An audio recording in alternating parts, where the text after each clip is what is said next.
Hey guys, so the Senate races have changed quite a bit in just the last few days, especially in the state of Georgia, as this election is becoming more and more solid for Raphael Warnock. Just looking at the two new polls released for his election against Herschel Walker, Warnock leads by 2 points in both polls, and these polls were conducted by the Trafalgar Group and Emerson College, two pollsters that are both rated very highly, but also known for favoring Republicans. We also have a new poll from Arizona with Mark Kelly had by double digits against Blake Masters, as well as a poll from Ohio conducted by Signal, which has Vance leading by 2 points. But in fact, this poll is actually pretty favorable for Democrats, because if you just look at the governor poll, Mike DeWine is destroying Democrat Nan Whaley by an over 20-point margin, which means that this 2-point margin is insignificant for J.D. Vance. I think Ohio is going to be one of the big surprises of this year, and of course in Utah, this election is also getting closer, as Mike Lee is only ahead by 4 and 5%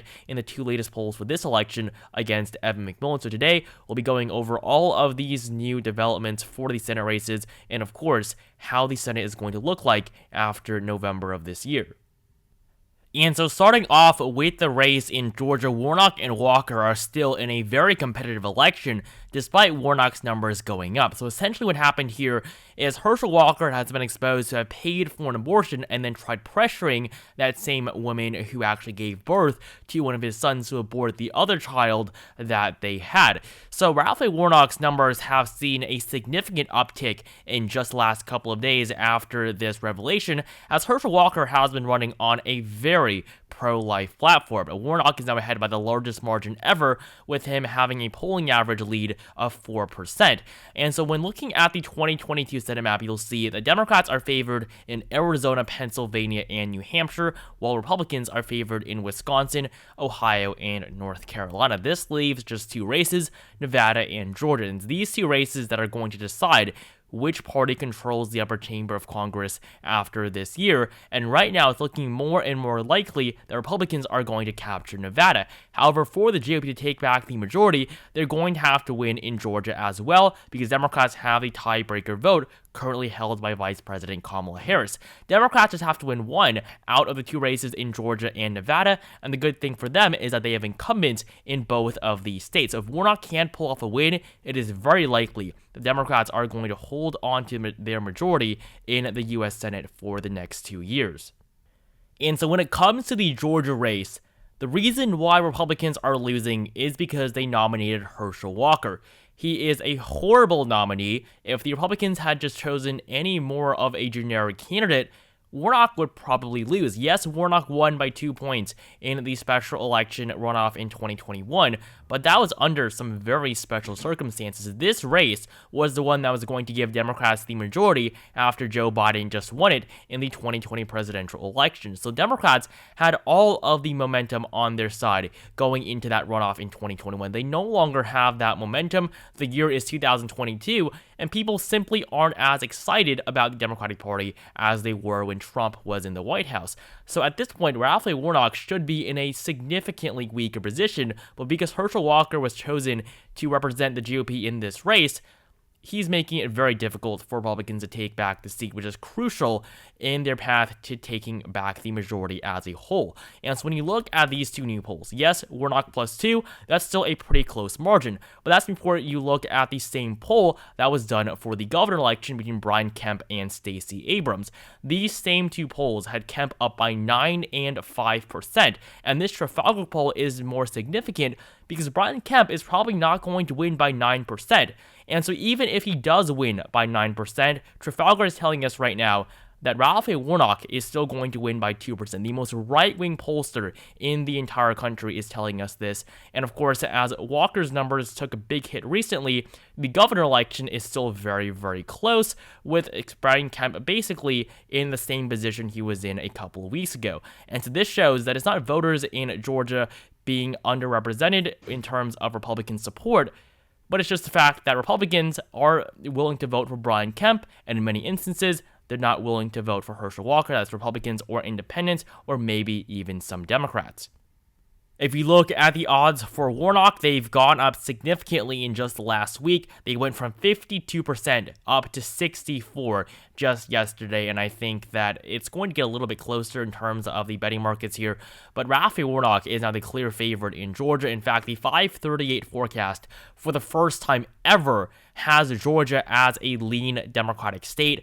Looking at the overall trend, Raphael Warnock started off with a 38% chance at winning re-election.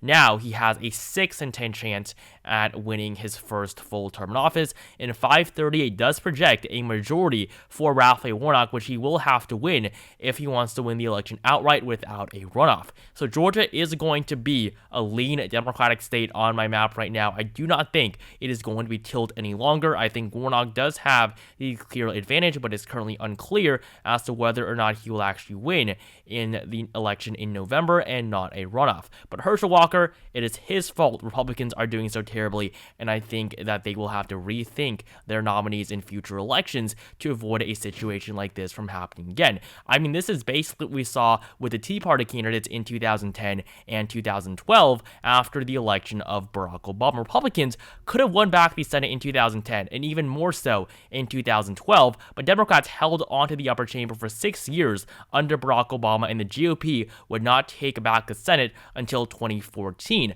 Yes, Barack Obama won 59 Senate seats in 2018, but Democrats maintaining the majority even in 2012 was a pretty big deal, and the big reason for this was the poor choice of nominees on the part of the Republicans, and that's something that we're seeing once again this year in 2022. We also do have a new poll from Louisiana as well. John Kennedy leads by 37%. He's going to win re-election pretty easily to a second term. He will have to win an outright majority, but as the incumbent, it's very likely that he's going to do so. And then in the state of California, Alex Padilla, who was just appointed last year by Governor Gavin Newsom to fill the vacancy left by Kamala Harris, is on track to winning re-election. He's up by 22 points according to this latest poll. And then in South Dakota, though, we are seeing a pretty interesting poll between Brian Bangs and John Thune. John Thune leads by 25% despite winning by over 40 points 6 years ago. Now, I do think this poll is underestimating Thune, but I think what's most interesting is the poll that they did for the governor race in South Dakota. If you look at that poll, Kristi Noem is only ahead by 4 points, despite Thune being ahead by 25. I mean, this is a huge discrepancy. Kristi Noem, the incumbent governor of South Dakota, only leads by 4 points. And the bad thing for Republicans here is that Kristi Noem only won by 4 points in 2018. So even though I think it's unlikely, we may see a close election for the governorship of South Dakota for a second time in a row. In fact, the election in South Dakota was the worst showing for any Republican nominee in over 40 years back in 2018 when Kristi Noem narrowly won her first term in office. And now we're going to move on to the race in North Carolina, where Ted Budd is running against Cheri Beasley to fill the vacancy that will be left by Richard Burr. Now, this poll is Democratic funded, but it still does show Ted Budd as the preferred candidate. Ted Budd and Cheri Beasley are both pretty generic candidates and both pretty representative of their parties today. But Ted Budd right now is the clear favorite, as of course being a Republican in a state that does lean to the right. North Carolina currently is favored to go to Ted Budd by a margin of 1.6%, according to the polls, despite Budd being behind in the early weeks of September. Ted Budd is retaking that lead and is now fairly ahead. However, if you do look at the overall spread, the polls still spell out a very close election ahead of us, with Budd leading in just a handful of polls, Beasley ahead in some as well, and then many polls showing a completely even race between the two nominees. However, 2022 is probably not going to be the year in which North Carolina flips. It simply is not a good year for the Democratic Party at all, and Democrats have not been very successful in the state in recent years. Yes, Roy Cooper is the Democratic governor of the state, but besides that, Republicans have won basically all of the major elections in the state over the last decade. The last time Democrats won North Carolina in a presidential election was Barack Obama back in 2008 when he defeated John McCain by just 0.3%. In 2012, he would lose the state by 2 points to Mitt Romney. The last time the Democrats captured a Senate seat from North Carolina was also back in 2008 when Kay Hagan defeated Elizabeth Dole. She would then go on to lose re-election in 2014. However, very recently in just 2020, Democrats did have a very good chance at flipping back this seat. So Tom Tillis was the one that defeated Hagan in 2014, but in 2020 he ran for re-election and faced a very tough challenge against Cal Cunningham. Now, Cal Cunningham was the Democratic nominee and somebody that really looked like he was going to win this election for a very long time. However, in just the last couple of weeks before the election, there was a huge sexting scandal that was revealed, and then his wife even divorced him just weeks before the election in November of 2020. And yes, it had a drastic impact on his campaign. Voters were probably not too enthusiastic about coming out and supporting him, but even the final polls looked like it was going to be a solid victory for Cal Cunningham. At least they made it look like that was going to be the case. Tom Tillis did not lead in very many polls at all through the entirety of the cycle, and even in the very end, after his scandal was public knowledge for quite a while, Cal Cunningham was still doing very good going into November. Of course, in the end, he would then lose this race, and this is one of the main reasons why Democrats probably aren't going to win in 2022 either. North Carolina polls have been known to overestimate Democrats. That's what they did in 2018, 2016, and 2020. And so with Ted Budd up by 1.6%, it does look unlikely the Democrats are going to flip the Tar Heel state this year. I think in the future will happen. North Carolina is still generally shifting to the left, but 2022, the shift is not enough, and of course, it's just not that good of a year for Democrats as a whole. So right now, I'm projecting around a 3 to 4% margin of victory for Ted Budd over Sherry Beasley here in North Carolina. In Arizona, we have a defining race of this cycle as well between Mark Kelly and Blake Masters. If Democrats lose this election, they're not going to hold on to their Senate majority. It's vital for the Democratic Party that Mark Kelly wins his re-election against Blake Masters, and that does look very possible. Of course, Mark Kelly won the 2020 special election against incumbent Martha McSally, and even though McSally was a pretty generic nominee, Mark Kelly still did relatively well considering the fact that Arizona had only elected its first Democratic senator in over 3 decades, just 2 years prior in 2018. Now, McSally was a very establishment-type Republican, but I think that she would have made a better candidate than Blake Masters, who is fully on the Trump side of the Republican Party. So Mark Kelly is now, of course, running for his first full term, and he leads by 6.5% in the polls. This lead has been pretty stable over the last couple of months, and he has led in every single poll that has ever been released for this election. Even the most Republican pollsters show Mark Kelly defeating Blake Masters, and the fact of the matter is right now is that Mark Kelly is on track to winning re-election. A 538 gives him a pretty high chance at doing so. In fact, the odds for him right now, I believe, stand at over 80%. He's at an 81% chance at winning the election in Arizona. And if you look at previous elections, Mark Kelly is probably going to underperform expectations. In 2020, he was leading by around the same margin. He would go on to win, of course, by 2.3%. Well, Mark Kelly, according to the polls, is currently expected to win by around the same margin as he was expected to win by in 2020. And so I don't think that Mark Kelly is going to win by over 5 points. I disagree with 530. I don't think the election is going to be likely Democratic, but I do think that it's clear that Mark Kelly is the favorite. If you look at polls from 2018, this was when Kyrsten Sinema defeated Martha McSally, who was then just a candidate, by 2.3%, the same margin that Kelly won by 4 years ago, and the polls did actually show her in a pretty unfavorable position in the very end. Sinema actually outperformed polling expectations. If you look at the final Trafalgar Group poll, McSally was ahead by 2%, and of course she would lose by 4% in the very end. But in 2018, the polls were showing a much closer race compared to 2020 and even this year, but I don't think we should get deceived by these new numbers. Mark Kelly is not going to win by 6.5%, but a slightly smaller margin. Just cut this 6.5 in half. I think that is possible. 3 points or maybe even down to 2 points is probably the range for Mark Kelly right now against Blake Masters. I mean, a win would be impressive at all because Mark Kelly, or just in and of itself, a win would be impressive because Mark Kelly is running in a very unfavorable national environment for Democrats right now. So Arizona I have as a lean Democratic state, maybe even as solid blue as Georgia. Next up in Oklahoma, you have two polls showing Markwayne Mullin and James Lankford both ahead by just likely margins against their Democratic opponents. Now, there are two elections in Oklahoma because we do have a special election as Jim Inhofe is retiring. He was reelected back in 2020, and so this basically led the way to the nomination of Markwayne Mullin, who is going to be running in that special election to win a 4-year term.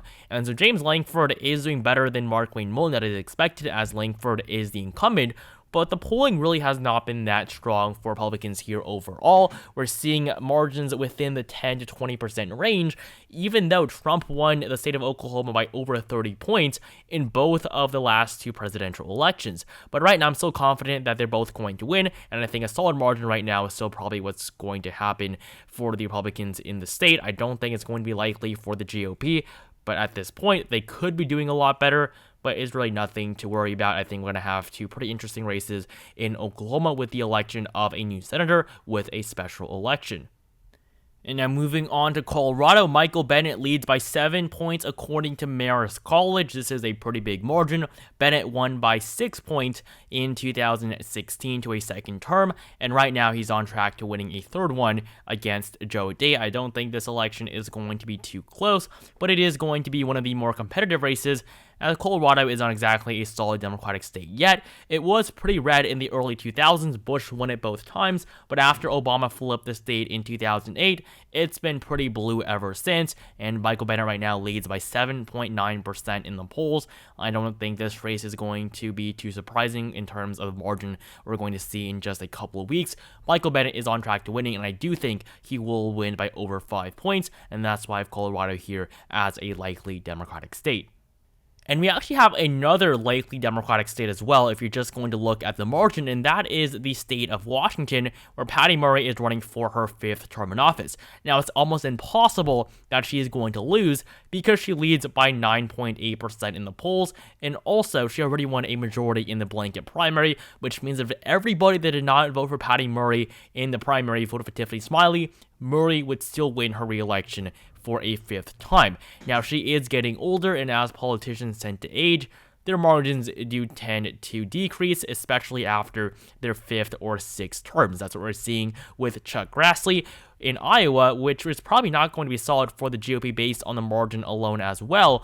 But in these two races, especially in Washington, Patty Murray is basically guaranteed to win re-election, and that's why it has a solid rating on this map. It's not always just based on the margins, also based on the competitiveness, and the races in Washington and Iowa are not competitive at all. Just look at the 530 forecast. In Washington, Patty Murray has a 97% chance at winning, and in Iowa, Chuck Grassley has a 99% chance at victory. And now I have just two more races left to cover. I did want to go over the two elections in Ohio and Utah because these polling numbers really are very interesting. And so starting off here in Ohio, Tim Ryan has a chance. I've said this many times. I think there's a good chance that Tim Ryan wins this election or makes it very, very competitive. Now, of course, a win would still be a huge upset as Republicans basically control Ohio at this point. Trump's won it by almost double digits in the last two presidential elections. And in 2016, Rob Portman won re-election to a third term by 21%, but this time Republicans are in a much weaker position, and they have only themselves to blame because J.D. Vance was the nominee. Now, I'm not just hating on Republican choices, because Democrats have also chosen some pretty poor nominees in the past, and also this year as well. Michelle Lujan Grisham in New Mexico is not a good governor, and not somebody they should be running for re-election.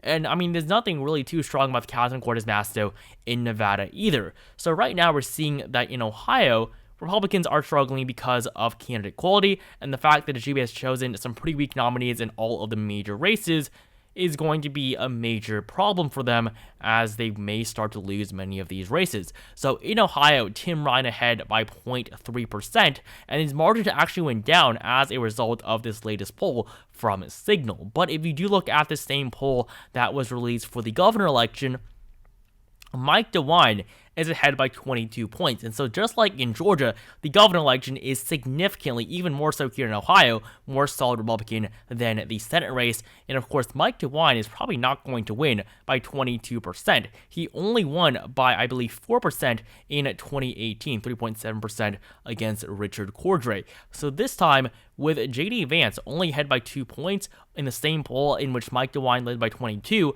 Republicans are in a pretty precarious situation in the Ohio race. And if you look at the Siena College poll that was released a couple of weeks ago, Mike DeWine up 23, but according to the Siena poll for the Senate election, Tim Ryan, the Democrat, is ahead by 3 points. And so as of right now, even though Republicans aren't doing well in a race that should be easily winning, I do still have J.D. Vance as the favored candidate, giving the race a lean Republican rating. I think that if the election were held today, Vance would win very narrowly, but things can definitely still change in the coming weeks. October is the most important month for any election, and what's going to happen in the next couple of weeks is going to matter much more than what's already happened in the past year. And going back into 2021, nothing is going to pale in comparison to the developments that are going to occur in these races in the next couple of weeks leading up until the 8th of November. And finally, in Utah, in the election between Mike Lee and Evan McMullin, McMullin is really starting to catch up. We have these two new polls showing Lee only ahead by 5 and 4%. And the polling average right now is only Lee plus 6.9. I mean, just look at the polls released for this election. The race has really gotten a lot closer in the last couple of months, and even though Mike Lee is still the clear favorite, we're seeing some strong indications that he may not even win by 15 points despite carrying his state by over 41 points in 2016. Yes, Utah is a very Republican state, very, very conservative, but as a conservative independent and also somebody that opposes Donald Trump, who is unpopular in Utah, McMullin does stand a chance. In fact, in 2016, Trump did not even win a majority of the votes in Utah because McMullin won over a fifth of all the votes cast. He almost defeated Hillary Clinton in that state. Trump won 45 points, Clinton 27 points, McMullin 22 points. And so for this year, I do still expect Mike Lee to win his re-election, but the margin may not be over 15%. I would not be surprised if that happened. In fact, 538 right now only projects a 13-point margin of victory for Lee, and he has a 94% chance at winning. But as of right now, I'm going to keep this solid rating. It's not going to be that close, but in the end, Utah is still going to be a race to watch just because of how competitive it's going to be. We typically never see any interesting elections from the Beehive State because Republicans basically win every single time.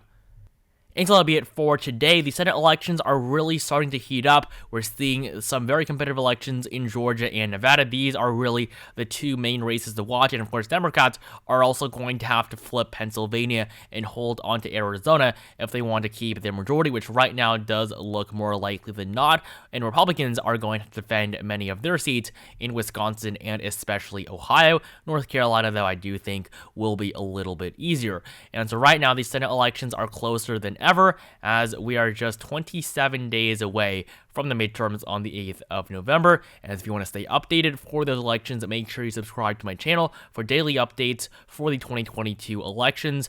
Like this video down below if you enjoyed it, and I will see you guys in the next one.